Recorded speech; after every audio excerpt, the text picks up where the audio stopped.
आदरणीय अध्यक्ष महोदय, इस वक्त दिल्ली में पूरे देश में अफरा तफरी का माहौल बना हुआ है। 8 नवंबर को नोटबंदी का ऐलान करते वक्त प्रधानमंत्री जी ने कहा था कि वो काले धन के ऊपर बहुत बड़ा वार करने जा रहे हैं, काले धन के खिलाफ एक तरह से युद्ध छेड़ने जा रहे हैं। लेकिन उनकी कथनी और करनी में बहुत बड़ा अंतर नजर आ रहा है। एक तरफ उन्होंने इस देश के सारे आम आदमी को, मिडिल क्लास को, गरीब लोगों को लाइनों में लगा दिया, 125 करोड़ लोगों को लाइनों में लगा दिया। वहीं पे जिन लोगों के पास इस देश में सबसे ज्यादा काला धन है, जो मोदी जी के दोस्त हैं, उनके ऊपर किसी तरह की कार्रवाई नहीं हो रही है। सारा देश जानता है कि सबसे ज्यादा काला धन इस देश के अंदर किसके पास है। हम लोगों ने देखा किस तरह से ये खबर है, brides father in Bihar Kaimur suffer stroke. एक दुल्हन के पिता को हार्ट अटैक हो गया क्योंकि वो अपने नोट नहीं बदल पाया, उसके यहाँ शादी नहीं हुई। बेटी की शादी की चिंता को लेकर मां ने की खुदकुशी। देश के अंदर जगह जगह घरों में शादियां टूट रही हैं, जगह जगह घरों में नोट ना होने की वजह से, नोट ना बदले जाने की वजह से किसी की आत्महत्या हो रही है, किसी को हार्ट अटैक हो रहा है। लेकिन भारतीय जनता पार्टी के एक बहुत बड़े दोस्त हैं, माइनिंग स्कैम में जिनका नाम आया था, जनार्दन रेड्डी, कर्नाटका के बहुत बड़े नेता हैं। कल उनकी बेटी की शादी है। 12 नवंबर से शादी की तैयारियां शुरू हो चुकी हैं। 500 करोड़ रुपए अखबारों में छपा है, मेरे को तो पता नहीं, 500 करोड़ रुपए शादी में खर्च हो रहे हैं। एक मिनट यार, 500 करोड़ रुपए शादी में खर्च हो रहे हैं। उनको 500 के हजार के नोट बदलने की दिक्कत नहीं आ रही। हम तो पहले से ही कह रहे थे, जो मोदी जी के दोस्त हैं उनके लिए कोई तकलीफ नहीं है, उनको सबको उनके अपने नोट बदले जाएंगे। तो ये हम जानना चाहते हैं, दिल्ली के अंदर दहशत फैली हुई है चारों तरफ। मैं मार्केट में गया, मार्केट में व्यापारी कह रहे हैं जी इनकम टैक्स वाले घूम रहे हैं, छोटी छोटी दुकानों पे जा रहे हैं, दुकान वालों के ठप्पे लगा रहे हैं। जनार्दन रेड्डी की बेटी की शादी के अंदर क्यों नहीं जा रहे इनकम टैक्स वाले? जनार्दन रेड्डी को कहां से 2-2 हजार के नोट मिल गए? जनार्दन रेड्डी के यहां क्यों नहीं ईडी वाले जा रहे, क्यों नहीं सीबीआई वाले जा रहे? क्योंकि जनार्दन रेड्डी भाजपा के दोस्त हैं। विजय माल्या 8,000 करोड़ रुपए लेके उनको भगा दिया भाजपा ने। विजय माल्या को इस देश से भगा दिया, 8,000 करोड़ रुपए का उनके ऊपर लोन है, उनको भगा दिया भाजपा वालों ने। और रोज खड़े होकर टीवी चैनल में धमकी दे रहे हैं, 2.5 लाख रुपए अगर तुमने जमा करा दिए तो तुमको छोड़ेंगे नहीं। 2.5 लाख रुपए वालों के पीछे पड़े हुए हैं। विजय माल्या जो 8,000 करोड़ रुपए जिसके ऊपर बकाया थे, उसको रातों रात एयरपोर्ट से भगा दिया बीजेपी वालों ने। क्या रिश्ता था जी विजय माल्या से? 1,14,000 करोड़ रुपए का, बड़े बड़े धनाढ्यों का, अरबपतियों का 1,14,000 करोड़ रुपया माफ कर दिया लोन का। 1,14,000 करोड़ रुपया। सुप्रीम कोर्ट कह रहा है बताओ उनके नाम किस किस का माफ किया। कह रहे नाम नहीं बताएंगे, पता चल जाएगा कौन कौन इनके दोस्त थे। 1,14,000 करोड़ रुपया छोटा नहीं होता जी। 1,14,000 करोड़ रुपया माफ कर दिया और धमकी दे रहे हैं 2.5 लाख रुपए जमा करा दिए तो छोड़ेंगे नहीं तुमको। 2.5 लाख रुपए। गरीबों से दुश्मनी है इनकी, ये अमीरों की पार्टी है। अमीर लोग ये इनके दोस्त हैं। 2011 में 648 लोगों की लिस्ट आई थी, जिनके उसमें इस देश के सारे बड़े बड़े सारे अरबपतियों के नाम थे। उसमें से कुछ लोगों के नाम मेरे को पता चले थे, मैंने प्रेस कॉन्फ्रेंस करके बताया था, अकाउंट नंबर भी बताया था, Swiss bank account number. Congress मिली हुई थी उनके साथ, कांग्रेस ने कोई एक्शन नहीं लिया उन 648 लोगों के साथ खिलाफ। लेकिन अब मोदी जी भी कोई एक्शन नहीं ले रहे उनके खिलाफ। अरे काला धन पकड़ना था, उनके अकाउंट नंबर लिखे हुए उस लिस्ट के अंदर 648 लोगों के। स्विट्जरलैंड की सरकार को लिखने की देर थी, भाई इनके अकाउंट की डिटेल भेजो, इनको पकड़ेंगे। एक चिट्ठी भी नहीं लिखी मोदी जी ने स्विट्जरलैंड को। ये 648 लोगों के खिलाफ एक्शन क्यों नहीं लिया गया? ये 648 लोगों के खिलाफ एक्शन इसलिए नहीं लिया गया क्योंकि इस लिस्ट के अंदर प्रधानमंत्री नरेंद्र मोदी जी के दोस्त हैं। पनामा लिस्ट आए हुए कितने दिन हो गए? उस पनामा लिस्ट के अंदर प्रधानमंत्री नरेंद्र मोदी जी के दोस्तों के नाम है, इसलिए उन लोगों के खिलाफ एक्शन नहीं किया जा रहा। ये तरीका ठीक नहीं है। हम सब लोग जानते हैं ये तरीका ठीक नहीं। गौतम अडानी जो कि प्रधानमंत्री नरेंद्र मोदी जी के दोस्त हैं, ये खबर है अखबार में, ये खबर ये कहती है कि जब मोदी सरकार आई थी 5,468 करोड़ रुपए अडानी साहब ने झूठे बिल बना के, इन्फ्लेटेड बिल बना के देश के बाहर भेज दिए। भारतीय जनता पार्टी की सरकार ने आने के बाद ईडी के अफसर जो जांच कर रहे थे उनका तबादला कर दिया, उनकी ऐसी तैसी कर दी, जांच बंद कर दी। तुम 2.5 लाख जमा कराने वालों से पैसे लोगे, अडानी से पैसे नहीं लोगे। वो 5,468, में एग्जैक्ट अमाउंट बता रहा हूं, 5,468 करोड़ रुपए उसने देश से बाहर भेज दिए, उसके खिलाफ एक्शन नहीं लेंगे। आप कहते हो हम काले धन पे वार कर रहे हैं, तो आप काले धन पे वार नहीं कर रहे, इस देश के गरीब लोगों के ऊपर वार कर रहे हो आप, और आप अपने दोस्तों को बचा रहे हो।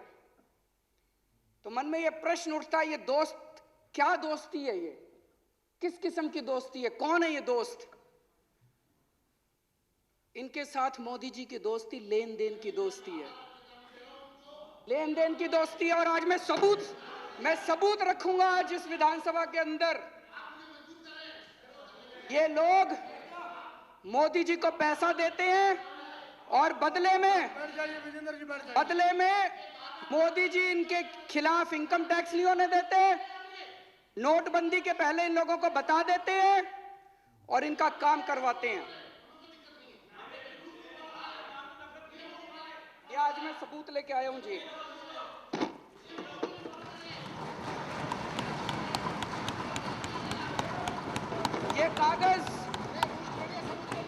ये कागज मेरे कागज नहीं है जी, ये इनकम टैक्स डिपार्टमेंट के कागज हैं। इनकम टैक्स डिपार्टमेंट ने 15 अक्टूबर 2013 को आदित्य बिड़ला ग्रुप के ऊपर रेड हुई। उस रेड में इनकम टैक्स डिपार्टमेंट में रेड होती है, वो वहां से सारे उनके कागज उठा के लाते हैं। वापस आने के बाद इनकम टैक्स डिपार्टमेंट अपनी एक रिपोर्ट बनाता है उन कागजों के आधार पे, जिसको अप्रेजल रिपोर्ट कहते हैं। ये अप्रेजल रिपोर्ट है इनकम टैक्स डिपार्टमेंट की उस रेड की। उस रेड में उनके अकाउंटेंट से पूछा इनकम टैक्स वालों ने, अकाउंटेंट का नाम कोई सक्सेना था। सक्सेना ने कहा जी मैं हवाला का पैसा लेके आता हूं, मेरे बॉस हैं उनका नाम शुभेंदु अमिताभ है, वो जिसको कहते हैं फिर मैं उनको पैसा जाके बांट देता हूं। शुभेंदु अमिताभ बिड़ला ग्रुप के ग्रुप एग्जीक्यूटिव प्रेसिडेंट थे। शुभेंदु अमिताभ के लैपटॉप, फोन, ब्लैकबेरी सब चेक किए गए, तो उनके लैपटॉप से एक एंट्री मिली। ये एंट्री है 16 नवंबर 2012 की। इसमें लिखा हुआ है गुजरात सीएम 25 करोड़ रुपए।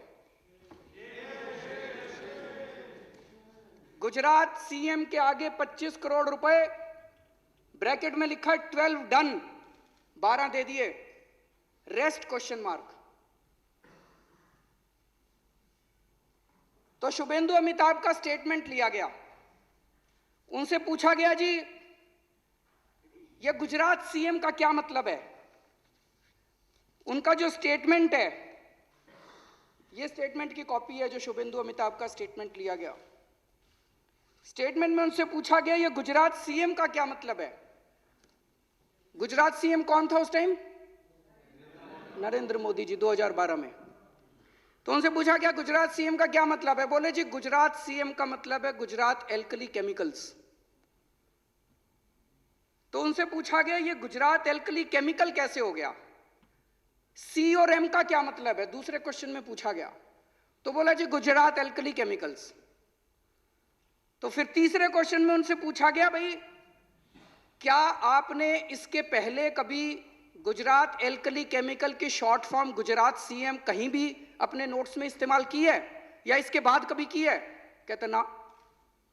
उनसे पूछा गया कि क्या आपकी कंपनी में कोई गुजरात एल्कली केमिकल को शॉर्ट फॉर्म में गुजरात सीएम लिखता है? बोला ना। तो ये उसके बाद इनकम टैक्स डिपार्टमेंट ने अपनी एनालिसिस की है। ये उसकी एनालिसिस की कॉपी है। एनालिसिस में इनकम टैक्स डिपार्टमेंट लिखता है considering the highly incriminating nature of transactions in the data retrieved from the laptop and hard disk of Shubhendu Amitabh and evasive replies and unsubstantiated claims made by him, it would be imperative for the assessing officer to scrutinize the data available in seized documents, including the laptop and hard disk, and determine the quantum of income concealed by Shri Shubhendu. इसका मतलब income tax department कह रहा है ये झूठ बोल रहा है। अप्रेजल रिपोर्ट उसके बाद असेसिंग ऑफिसर के पास जाती है और असेसिंग ऑफिसर फिर 2 साल लगा के उसकी इनकम का असेसमेंट करता है, ऑर्डर करता है। अक्टूबर 2013 में रेड हुई थी। उसके बाद 6 महीने बाद इनकी सरकार आ गई।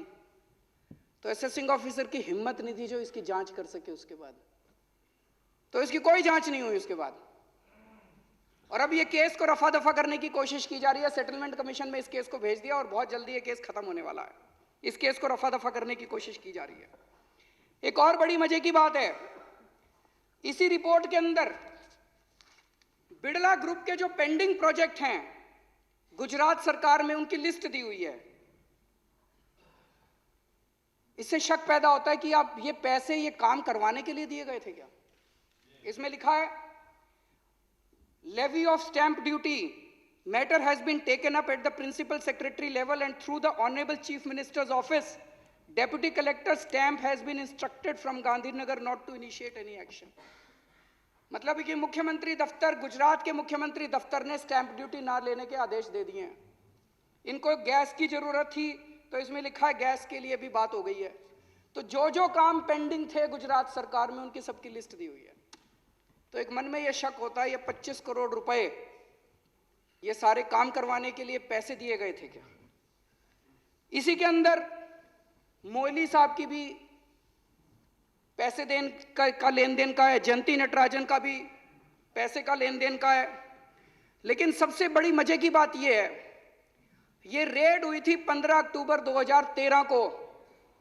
उस टाइम केंद्र में कांग्रेस की सरकार थी।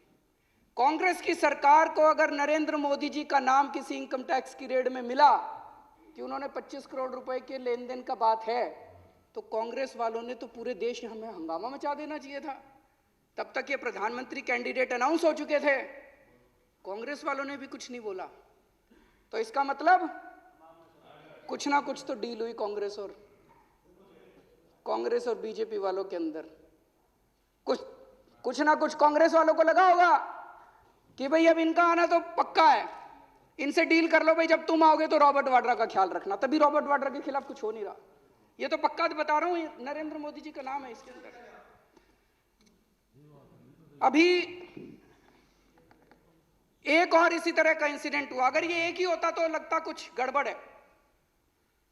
22 नवंबर 2014 को सहारा के यहां रेड हुई। एक कमरे से 130 करोड़ से ज्यादा का कैश मिला। वहीं पे कुछ कागज मिले, उन कागजों में भी नरेंद्र मोदी जी का नाम है। मेरे पास सारे कागज आए नहीं, इसलिए वो कागज आज रख नहीं रहा। अभी कुछ कागज आने बाकी हैं, कुछ ही कागज आए हैं। जब सारे कागज आएंगे तो दोबारा अगले सेशन में रखेंगे। लेकिन मोटे मोटे तौर पे मुझे तो पता चला है कि लगभग 400-500 करोड़ रुपए देने की बात है उन कागजों के अंदर। और कई नेताओं के नाम है, कई मुख्यमंत्रियों के नाम है देश के, उनमें नरेंद्र मोदी जी का नाम भी है। तो अभी सारे कागज आए नहीं है, सारे कागज आएंगे तो आपके सामने रखेंगे। लेकिन इसकी अब जांच कौन करेगा? भारत के इतिहास में शायद आजादी के बाद पहली बार ऐसा हुआ है कि किसी प्रधानमंत्री का काला धन का जो खाता, बही खाता, हर बड़ा जो भी बड़ा उद्योगपति, खरबपति होता है, उसका एक नंबर का खाता होता है और एक काले धन का खाता होता है। इतने करोड़ों का पैसा ऐसे ही थोड़ी दे देते हैं। काले धन के खातों के अंदर किसी प्रधानमंत्री का बाय नेम नाम आता हो, मुझे लगता है आजादी के बाद पहली बार ऐसा हुआ है। हम तो राष्ट्रपति जी से निवेदन करते हैं कि इन कागजों की जांच के लिए सुप्रीम कोर्ट से वो निवेदन करें कि कोई इसकी कमेटी बनाई जाए। लेकिन मैं ये कहना चाहता हूं, पिछले 4 दिन से देख रहा हूं जिस तरह से आम जनता लाइनों के अंदर लगी हुई है और उनको कभी उनका मजाक उड़ाया जाता है, उनको कहा जाता है ये 2G वाले लगे हुए हैं, कोयला घोटाले वाले लगे हुए हैं, और कभी उनको देशभक्ति का पाठ पढ़ाया जाता है कि 3 घंटे लाइन में लग लिए तो क्या हो गया, देशभक्ति करो। ये जनता तो 125 करोड़ तो करे देशभक्ति और तुम बैठ के लो पैसे। ये नहीं चलेगा। एक मन में ये प्रश्न उठता है कि ये बड़े बड़े लोग तो मोदी जी के दोस्त हैं, इनके साथ तो लेन देन का रिश्ता है। ये छोटे छोटे सारे आम आदमी जितने हैं उनको क्यों तंग कर रखा है इन्होंने, उनको लाइनों में क्यों लगा रखा है? इसके ऊपर भी काफी हम लोगों ने सोच विचार किया। 1,14,000 करोड़ रुपए का लोन तो माफ कर दिया इन बड़ी बड़ी कंपनियों का। 8,55,000 करोड़ रुपए का टोटल लोन है। इन कुछ एक चंद बड़ी बड़ी कंपनियों का 8,55,000 करोड़ रुपए का लोन है, जिसमें से 5 लाख करोड़ रुपए का लोन, वो तो सीएजी की भी रिपोर्ट है, सीएजी ने भी कहा है कि ये लोन वापस आने वाला नहीं है। या तो ये पैसा लेके बाहर भाग गए और या इन्होंने फ्रॉड करके लोन लिया। 5 लाख करोड़ रुपए का लोन अभी बैंक तो खाली हो रहे हैं। 1,14,000 करोड़ तुमने माफ कर दिया, बैंक खाली हो रहे हैं। तो अब ये स्कीम लेके आए हैं 500 हजार की। अब ये छोटे छोटे लोग सारे जमा कराएंगे अपना पैसा। और कल टीवी चैनल में बीजेपी वाला बैठ के कह रहा था अब इस पैसे से भी हम लोन देंगे इन कंपनियों को। तो अब ये लोगों का पैसा सुरक्षित है कि नहीं बैंक में, ये भी एक बहुत बड़ा प्रश्न है। तो दोनों तरफ से लूट मचा रखी है। बड़े बड़े लोगों से पैसे खाते हैं और छोटे छोटे लोगों को लाइन में लगा के उनकी जिंदगी की सारी सेविंग्स बैंकों में चली जाएगी और ये उठा के 15-20 बड़े बड़े उद्योगपतियों को उठा के बैंकों में दे देंगे और फिर विजय माल्या की तरह उनको देश से भगा देंगे। मैं कहना चाहता हूं प्रधानमंत्री जी, आप अमीरों के प्रधानमंत्री हैं, आप अपने दोस्तों के प्रधानमंत्री हैं, आप काला धन वालों के प्रधानमंत्री हैं, आप गरीबों के दुश्मन हैं। जिस तरह से आज गरीबों की मुंह से निवाला छीन लिया। आप कहते हो कड़वी चाय पी रहा है एक गरीब आदमी, आपने काला धन की कड़वी चाय पिलाने के नाम पे उनको जहर पिला दिया आज पूरे देश के लोगों को। मेरे को याद है जब हवाला कांड हुआ था 90s में, आडवाणी जी का नाम आया था, केवल उसमें LKA शायद लिखा था, बस इनिशियल्स लिखे हुए थे। उन्होंने एक ईमानदारी की मिसाल कायम की थी। उन्होंने इस्तीफा दे दिया था। उन्होंने कहा था जब तक जांच पूरी नहीं हो जाती मैं नहीं। पूरे देश को गर्व हुआ था आडवाणी जी के ऊपर।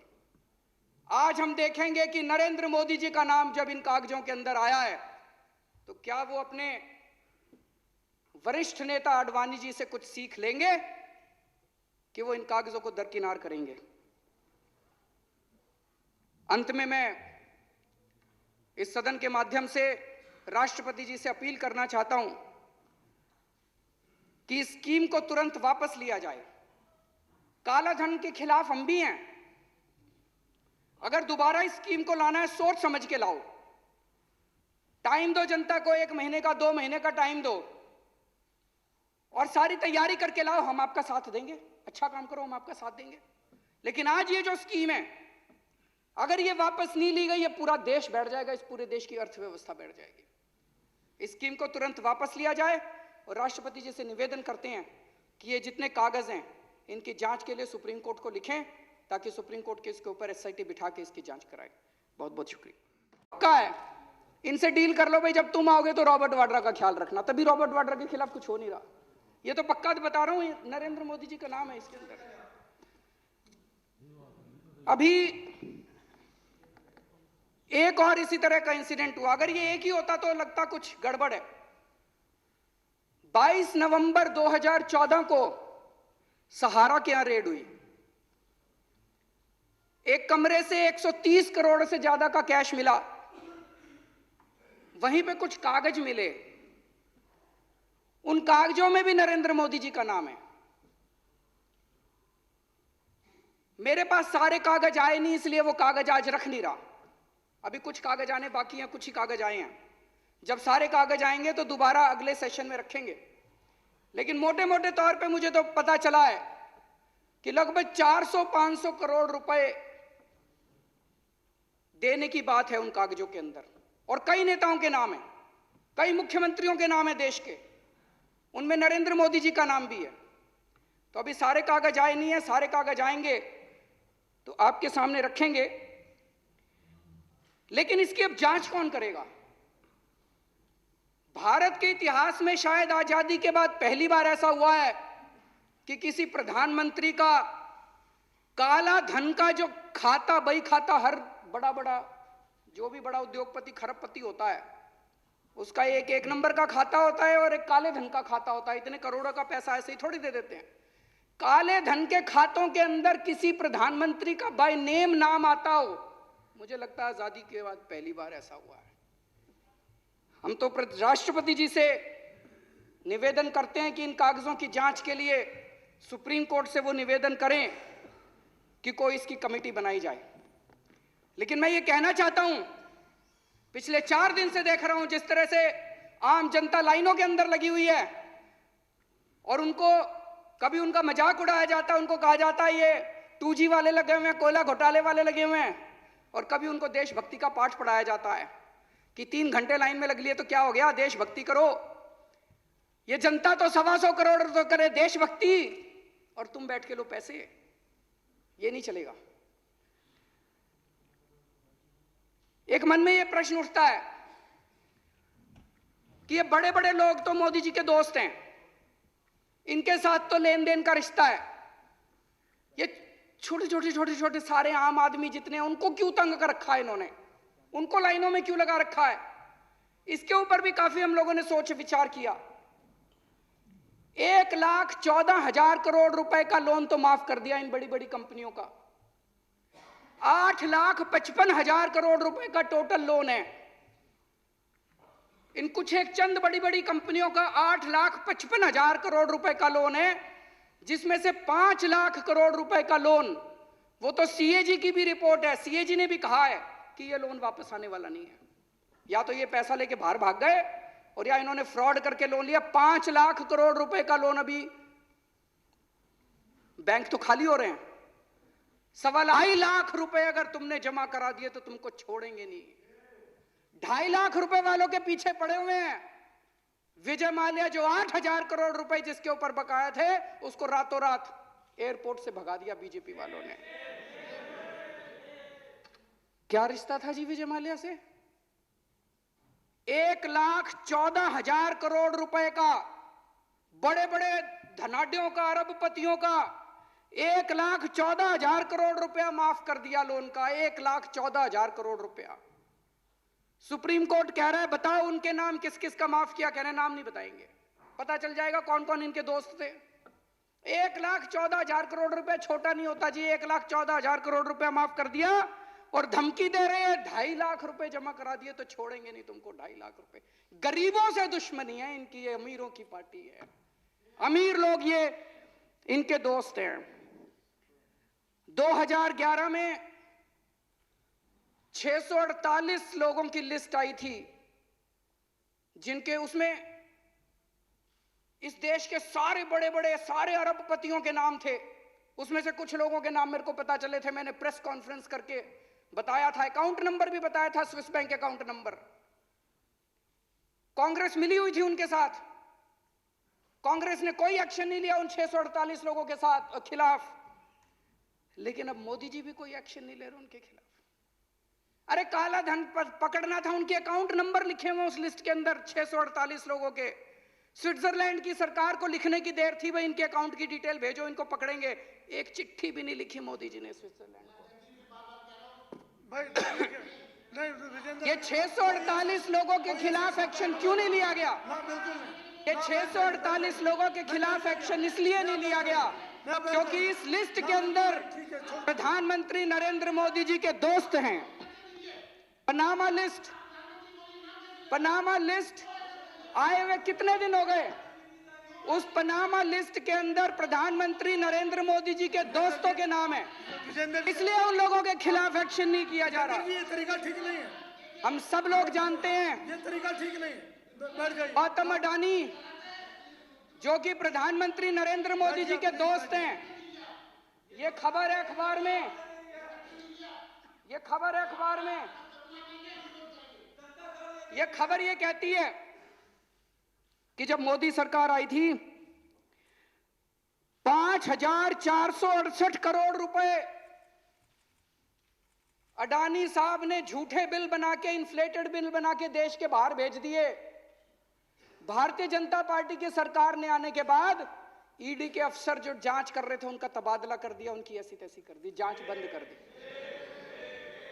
तुम 2.5 लाख जमा कराने वालों से पैसे लोगे, अडानी से पैसे नहीं लोगे। वो 5,468 में एग्जैक्ट अमाउंट बता रहा हूं, 5,468 करोड़ रुपए उसने देश से बाहर भेज दिए, उसके खिलाफ एक्शन नहीं लेंगे। आप कहते हो हम काले धन पे वार कर रहे हैं, तो आप काले धन पे वार नहीं कर रहे, इस देश के गरीब लोगों के ऊपर वार कर रहे हो आप। और आप अपने दो आदरणीय अध्यक्ष महोदय, इस वक्त दिल्ली में पूरे देश में अफरा तफरी का माहौल बना हुआ है। 8 नवंबर को नोटबंदी का ऐलान करते वक्त प्रधानमंत्री जी ने कहा था कि वो काले धन के ऊपर बहुत बड़ा वार करने जा रहे हैं, काले धन के खिलाफ एक तरह से युद्ध छेड़ने जा रहे हैं। लेकिन उनकी कथनी और करनी में बहुत बड़ा अंतर नजर आ रहा है। एक तरफ उन्होंने इस देश के सारे आम आदमी को, मिडिल क्लास को, गरीब लोगों को लाइनों में लगा दिया, 125 करोड़ लोगों को लाइनों में लगा दिया। वहीं पे जिन लोगों के पास इस देश में सबसे ज्यादा काला धन है, जो मोदी जी के दोस्त हैं, उनके ऊपर किसी तरह की कार्रवाई नहीं हो रही है। सारा देश जानता है कि सबसे ज्यादा काला धन इस देश के अंदर किसके पास है। हम लोगों ने देखा किस तरह से, ये खबर है, brides father in Bihar Kaimur suffer stroke. एक दुल्हन के पिता को हार्ट अटैक हो गया क्योंकि वो अपने नोट नहीं बदल पाया, उसके यहाँ शादी नहीं हुई। बेटी की शादी की चिंता को लेकर मां ने की खुदकुशी। देश के अंदर जगह जगह घरों में शादियां टूट रही हैं, जगह जगह घरों में नोट ना होने की वजह से, नोट ना बदले जाने की वजह से किसी की आत्महत्या हो रही है, किसी को हार्ट अटैक हो रहा है। लेकिन भारतीय जनता पार्टी के एक बहुत बड़े दोस्त हैं, माइनिंग स्कैम में जिनका नाम आया था जनार्दन रेड्डी, कर्नाटका के बहुत बड़े नेता हैं। कल उनकी बेटी की शादी है। 12 नवंबर से शादी की तैयारियां शुरू हो चुकी हैं। 500 करोड़ रुपए अखबारों में छपा है, मेरे को तो पता नहीं, 500 करोड़ रुपए शादी में खर्च हो रहे हैं। एक मिनट यार, 500 करोड़ रुपए शादी में खर्च हो रहे हैं। उनको 500 के हजार के नोट बदलने की दिक्कत नहीं आ रही। हम तो पहले से ही कह रहे थे, जो मोदी जी के दोस्त हैं उनके लिए कोई तकलीफ नहीं है, उनको सबको उनके अपने नोट बदले जाएंगे। तो ये हम जानना चाहते हैं, क्या लिया? दिल्ली के अंदर दहशत फैली हुई है चारों तरफ। मैं मार्केट में गया, मार्केट में व्यापारी कह रहे हैं जी इनकम टैक्स वाले घूम रहे हैं, छोटी छोटी दुकानों पे जा रहे हैं, दुकान वालों के ठप्पे लगा रहे हैं। जनार्दन रेड्डी की बेटी की शादी के अंदर क्यों नहीं जा रहे इनकम टैक्स वाले? जनार्दन रेड्डी को कहां से 2-2 हजार के नोट मिल गए? जनार्दन रेड्डी के यहां क्यों नहीं ईडी वाले जा रहे, क्यों नहीं सीबीआई वाले जा रहे? क्योंकि जनार्दन रेड्डी भाजपा के दोस्त हैं। विजय माल्या 8,000 करोड़ रुपए लेके उनको भगा दिया भाजपा ने।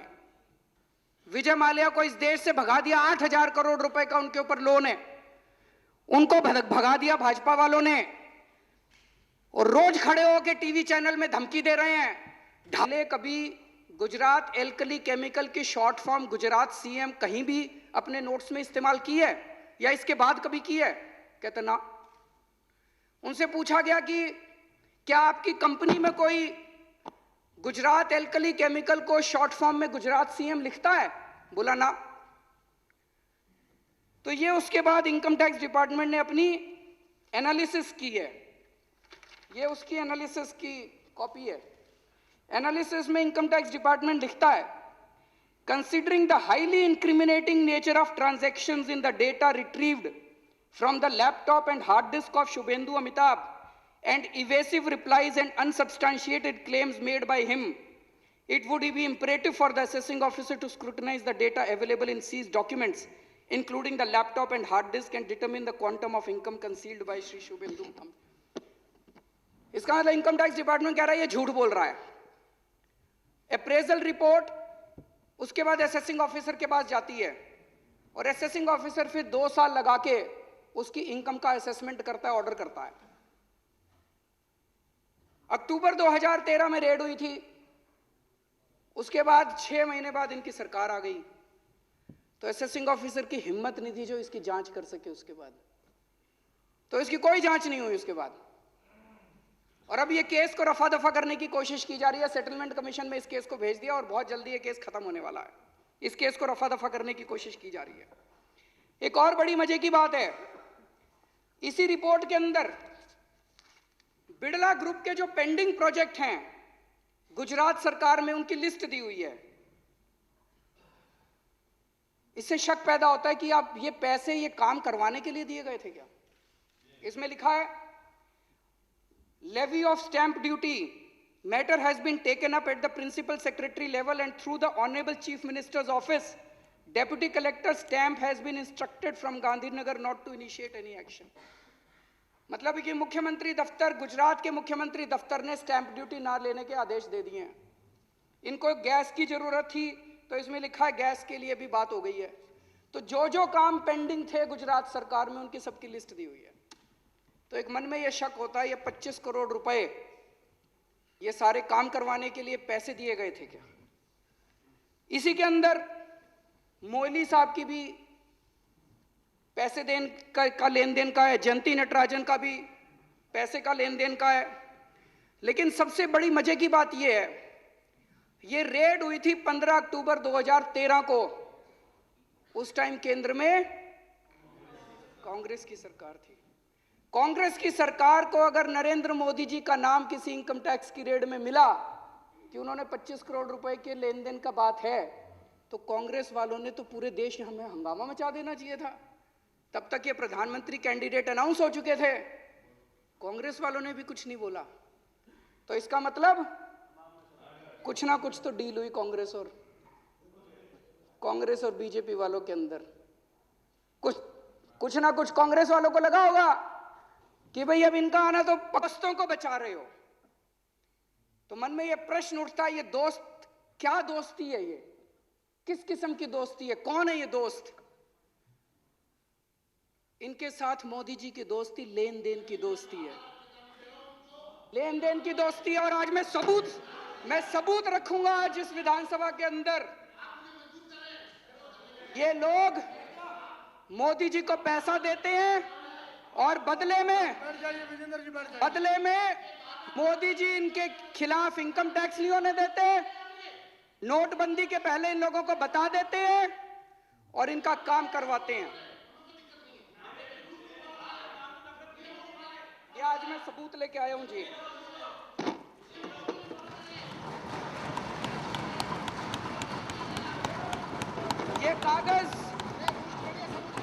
ये कागज मेरे कागज नहीं है जी, ये इनकम टैक्स डिपार्टमेंट के कागज हैं। इनकम टैक्स डिपार्टमेंट ने 15 अक्टूबर 2013 को आदित्य बिड़ला ग्रुप के ऊपर रेड हुई। उस रेड में इनकम टैक्स डिपार्टमेंट में रेड होती है, वो वहां से सारे उनके कागज उठा के लाते हैं।